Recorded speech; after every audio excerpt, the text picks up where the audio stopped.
नमस्कार दोस्तों, आज के वीडियो में हम आपको सेविंग्स अकाउंट पर लगने वाले इनकम टैक्स की एक ऐसी प्रोविजन के बारे में बताएंगे जिसके बारे में 99% लोगों को नहीं पता। कोई सीए, कोई अकाउंटेंट शायद ही आपको यह बात बताएगा।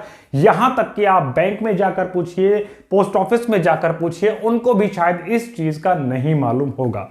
आज का वीडियो बहुत इंपॉर्टेंट है, स्किप नहीं कीजिएगा, वीडियो को एंड तक जरूर देखना है। सेविंग्स अकाउंट पर टैक्स, इसकी जो दो धाराएं हैं, जो दो सेक्शंस हैं, ATTTA और ATTTB, जिन लोगों को मालूम है वो अगले 1 मिनट का वीडियो यहां से स्किप कर सकते हैं। जिनको नहीं मालूम है उनके लिए जान लेना जरूरी है। ATTTA यानी कि सेविंग्स अकाउंट, सिर्फ सेविंग अकाउंट, FD नहीं, PPF नहीं, सुकन्या नहीं, कोई रेकरिंग डिपॉजिट नहीं, मंथली इनकम स्कीम नहीं, कोई भी और स्कीम नहीं, सिर्फ सेविंग्स अकाउंट। सेविंग्स अकाउंट चाहे प्राइवेट बैंक में हो, पोस्ट ऑफिस में हो या फिर पब्लिक सेक्टर बैंक में हो, कहीं भी हो, उससे कोई फर्क नहीं पड़ता। सेविंग्स अकाउंट पर इनकम टैक्स, जब एक फाइनेंशियल ईयर के अंदर आपके सेविंग्स अकाउंट में 10,000 रुपए से ज्यादा इंटरेस्ट अर्न आप करते हैं तो आपको उसके ऊपर इनकम टैक्स देना पड़ता है। 10,000 रुपए तक की उसमें छूट है, यानी सेक्शन ATTTA आपको वो 10,000 रुपए तक की छूट देता है। मान लीजिए आपके सेविंग्स अकाउंट से आपने 8,000 रुपए सालाना इंटरेस्ट कमाया तो वो 8,000 आपकी टोटल इनकम में ऐड नहीं किया जाएगा। अगर आपने मान लीजिए 15,000 रुपए सालाना इंटरेस्ट कमाया उसके ऊपर तो 10,000 की आपको छूट है और बाकी के 5,000 को आपकी टोटल इनकम में इनकम फ्रॉम अदर सोर्सेज के अंदर ऐड किया जाएगा। इसी तरह से अगर आप सीनियर सिटीजन हैं तो आपके लिए एप्लीकेबल होता है ATTTB।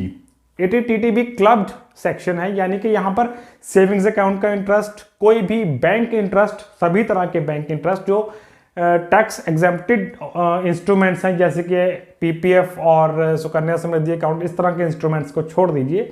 FD, MIS, RD या फिर कोई बॉन्ड्स हैं, जहां जहां से भी आपको बैंक इंटरेस्ट आ रहा है, सभी तरह के बैंक इंटरेस्ट और सेविंग्स अकाउंट का इंटरेस्ट, इन सब का टोटल मिलाकर 50,000 रुपए की आपको सालाना छूट मिलती है। इसमें ATTTA की 10,000 की छूट अलग से नहीं मिलेगी। आप सीनियर सिटीजन हैं तो आप भूल जाइए कि ATTTA भी कुछ होता है। आप सिर्फ याद रखिए कि ATTTB में आपको सेविंग्स अकाउंट और बाकी ये जो हमने 2-3 तरह के अकाउंट्स बताए हैं, इनकी आपको 50,000 रुपए तक की छूट मिलेगी। 50,000 रुपए से ऊपर वाले इंटरेस्ट अमाउंट पर आपको इनकम टैक्स देना पड़ेगा as per your income tax slab. अब वो बात जो यहां जानने आपके लिए जरूरी है, अभी तक हम लोग ये समझते आए हैं कि सेविंग्स अकाउंट कोई भी हो, जैसा अभी मैंने पहले बोला कि पोस्ट ऑफिस का सेविंग अकाउंट हो, पब्लिक सेक्टर बैंक का हो या फिर प्राइवेट बैंक का हो। लेकिन यहां पर एक क्लॉज आती है इनकम टैक्स की, section 10 clause number 15 sub clause number section 1055। ये बहुत इंपॉर्टेंट क्लॉज है, इसके बारे में बहुत ही कम लोगों को पता है। ये क्लॉज कहती है, ये सेक्शन कहता है कि अगर आपने मान लीजिए बैंक से 15,000 रुपए एक साल में सेविंग्स अकाउंट से इंटरेस्ट अर्न किया है और पोस्ट ऑफिस में आपका एक सेविंग्स अकाउंट है जहां से आपने 10,000 रुपए इंटरेस्ट अर्न किया है, तो 15,000 बैंक इंटरेस्ट पर आपको छूट मिलेगी ATTTA के अंदर 10,000 रुपए की, यानी बाकी बचे 5,000 रुपए पर टैक्स लगेगा। और दूसरा सेविंग्स अकाउंट, क्योंकि वो आपका पोस्ट ऑफिस में है, उस पर आपको सेक्शन 1015I के अंतर्गत 3,500 रुपए की अलग से छूट मिलेगी, यानी टोटल सेविंग्स अकाउंट के इंटरेस्ट की छूट आपकी हो जाती है ATTTA और सेक्शन 1015I मिलाकर 13,500 रुपए की। अब अगर आपका सेविंग्स अकाउंट का इंटरेस्ट टोटल वो पोस्ट ऑफिस से ही आया है, मान लीजिए 15,000 रुपए आपने पोस्ट ऑफिस के सेविंग्स अकाउंट से अर्न किए हैं, बैंक में आपका कोई सेविंग अकाउंट नहीं है, तब भी आपके लिए दोनों सेक्शंस की छूट अवेलेबल है। 13,500 रुपए लेस करके बाकी बचे हुए 1,500 रुपए पर आपको इनकम टैक्स देना होगा। वहीं एक और इसमें सहूलत दी गई है कि अगर आपका पोस्ट ऑफिस के अंदर ज्वाइंट अकाउंट है, बैंक के ATTTA पर यह एप्लीकेबल नहीं होगा, लेकिन पोस्ट ऑफिस में अगर आपका ज्वाइंट अकाउंट है, यानी मान लीजिए आपका अकाउंट आपके नाम पर और आपकी वाइफ के नाम पर ज्वाइंट अकाउंट है, तो ऐसे में वो सेक्शन 1015I की जो छूट है वो 3,500 से बढ़कर दुगनी हो जाएगी, यानी 7,000 की हो जाती है। सिर्फ ज्वाइंट अकाउंट होने से। सिंगल नेम अकाउंट है तो 3500 की छूट, ज्वाइंट नेम अकाउंट है तो 7000 रुपए तक की आपको छूट मिल सकती है। इसी तरह से सेक्शन 80TTB के साथ भी सीनियर सिटीजन्स के लिए ये सेक्शन 1015I अटैच आप कर सकते हैं। उसके अंदर भी 50,000 रुपए की आपको टोटल छूट मिलेगी, लेकिन उस छूट के साथ में अगर आपका पोस्ट ऑफिस का सेविंग अकाउंट है तो वहां पर आप 3500 सिंगल नेम के सेविंग अकाउंट के लिए और 7000 ज्वाइंट सेविंग अकाउंट के लिए आप अलग से छूट ले सकते हैं। यहां यह याद रखिएगा कि सीनियर सिटीजन को 80TTB की जो छूट है वो 50,000 की है।